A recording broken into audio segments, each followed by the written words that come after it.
Family. Familiar. The mirror there is just fascinating.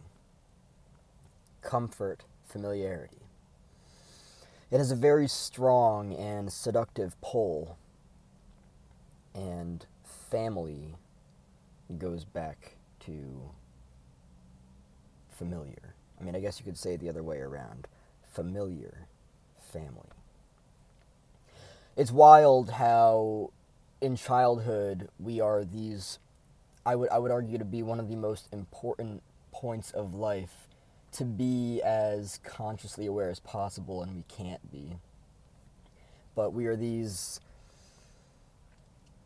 little creatures, just sponges, just soaking everything up, you know?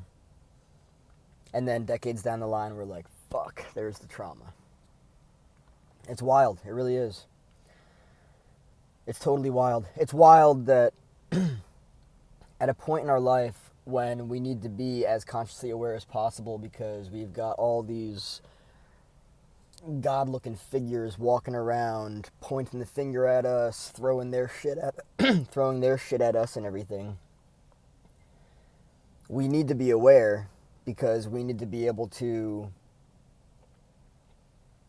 see that whatever it is that they're trying to give us is not our shit, you know, and we can't be. I think that this is something that I'm more so looking at now than ever before. It's not just this matter of what is familiar is like mirrored back to family and family of origin, all of the dynamics, all of the conditioning. A family is a system, and it's either functional or it's dysfunctional. At least I think. I don't want that to turn out to be splitting or black and white thinking. There might be some type of like middle ground, but you know, like looking at dysfunctional family dynamics and stuff, you see a lot of, or I should say not a lot of, a lack of individuation and differentiation. There tends to be this pull back to what is familiar. Family, familiar, right? It's wild how in a dysfunctional family system there is no individuation or differentiation. Everyone is a part. It's kind of, consider a dysfunctional family system like a massive human body, right?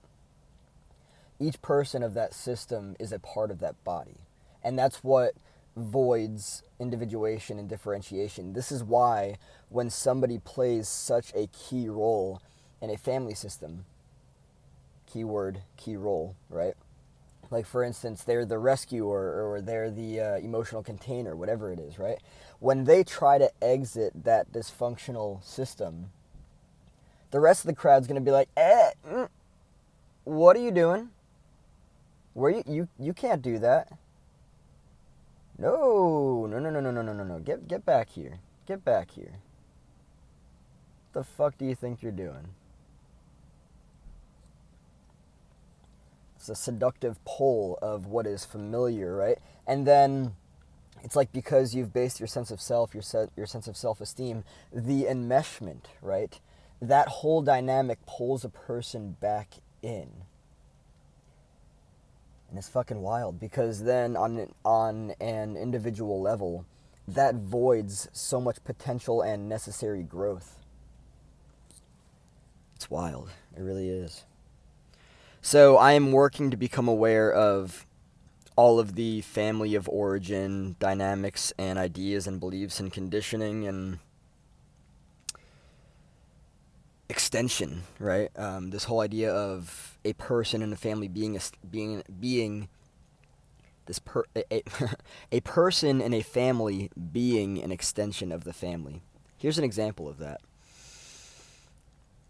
When a father gets mad at his son or his daughter because they're doing something that might hurt the reputation of the family, right? I've seen this before. I've seen this. It's like the son or daughter is expected to be representing itself as or of the family system, right? And then there's a level of control there that really messes things up even further. I've seen this before. It's like a family has a reputation, and it has to uphold that reputation. And if there is a black sheep, great word to use here, if there is a black sheep in that family system, maybe, for instance, the black sheep likes to use curse words. I don't even label them as curse words. I just label them as words. Fuck, shit, all that kind of stuff. And as you can see, I use them myself. They're just words. But that might be seen as like deviation or deviating and unacceptable. And then, there might be, again, that whole thing of like, oh, what are you doing?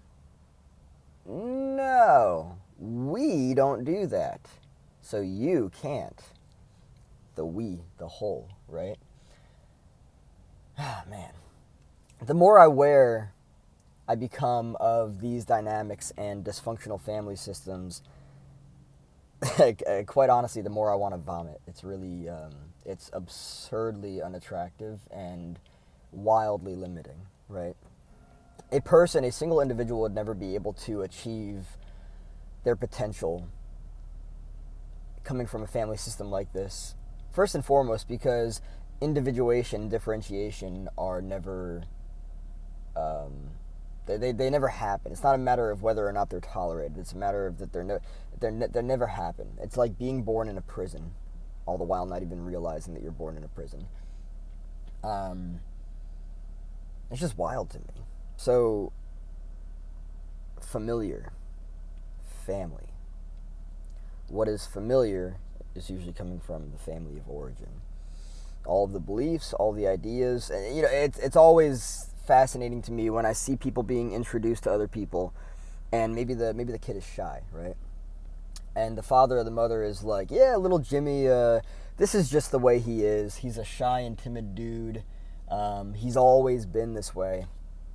You're creating a structure of this innocent mind, or I should say inside this innocent mind, and you're locking them inside of a prison of who they are.